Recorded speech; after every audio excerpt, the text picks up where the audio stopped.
வளமான புதிய வங்கதேசத்தை உருவாக்குவோம் என முன்னாள் பிரதமர் பேகம் கலிதா ஜியா வீடியோ ஒன்றில் தெரிவித்துள்ளார். அண்ணன் எப்ப சாவான் திண்ணை எப்ப காலியாகும் அப்படின்னு சொல்வாங்க. அந்த கதையாகி போனது வங்கதேச முன்னாள் பிரதமர் பேகம் கலிதா ஜியா வெளியிட்டுள்ள வீடியோ. யார் இந்த பேகம் கலிதா ஜியா? வங்கதேசத்தின் முன்னாள் பிரதமர்.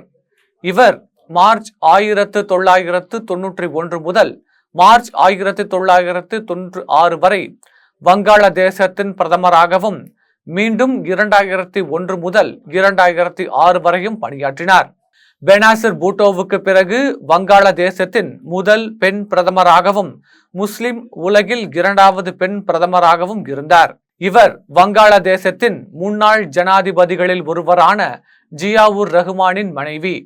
1978 ஆண்டில் அவரது கணவர் நிறுவிய வங்காளதேச தேசியவாத கட்சியின் முதல் தலைவராகவும் உள்ளார்.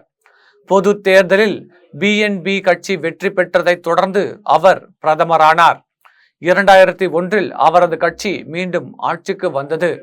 இவரது வாழ்வில் சோதனை காலம் தொடங்கியது. 2018 ஆண்டில் ஜியா அறக்கட்டளை ஊழல் வழக்கில் குற்றம் சாட்டப்பட்டு மொத்தம் 17 ஆண்டுகள் சிறை தண்டனை விதிக்கப்பட்டது. மொத்தமாக அவர் 36 வழக்குகளை சந்தித்தார். சிறை தண்டனை அனுபவித்து வந்தார்.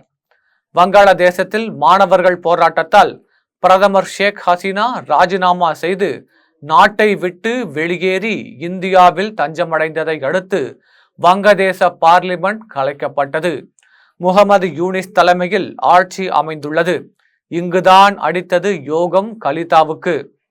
ஆமாம், பங்களாதேஷ் அதிபர் முகமது ஷகாபுதீன் கலிதா ஜியாவுக்கு விடுதலை வழங்கி உத்தரவிட்டதை தொடர்ந்து சிறைப்பறவை கலிதா ஜியா வெளியே வந்துள்ளார். மருத்துவமனையில் சிகிச்சை பெற்றுக்கொண்டு கலிதா ஜியா வெளியிட்டுள்ள வீடியோ சமூக வலைதளங்களில் வெளியாகி உள்ளது. அதில் கூறியிருப்பது, வீரமும் துணிச்சலும் மிக்க நம் இளைஞர்களால் நாடு விடுதலை அடைந்துள்ளது. எனது உடல் நலத்திற்காக பிரார்த்தனை செய்த மக்களுக்கு எனது நன்றியை தெரிவித்துக் கொள்கிறேன். நம் நாடு புதிய தொடக்கத்திற்கு வந்துள்ளது.